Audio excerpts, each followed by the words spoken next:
আচ্ছা আমি আনতে বলছি। এই কুলসুম, কুলসুম তোর ছাড়ার জন্য এক গ্লাস পানি নিয়ে আয় তো। শোনো, তুমি তো মনে হয় আজকে রাতে আর আসবে না, তাই না? মানে কাজের যে চাপ, মনে হয় না যে আজকে আসতে পারবো।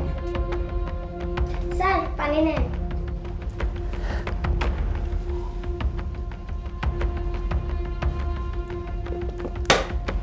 আচ্ছা কুলসুম, তাহলে তুই যা। আচ্ছা ঠিক আছে, আমি যাই। হ্যাঁ,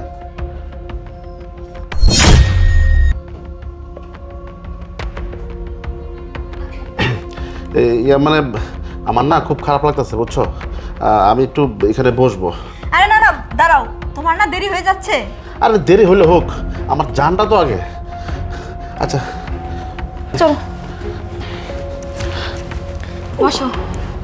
দেখো শোনো, তোমার যে ওষুধ বাসায় ছিল সেটা শেষ হয়ে গেছে। তুমি এক কাজ করো, বাইরে যাও, অফিসে যাওয়ার পথে ওইখান থেকে কিনে তুমি খেয়ে নিও।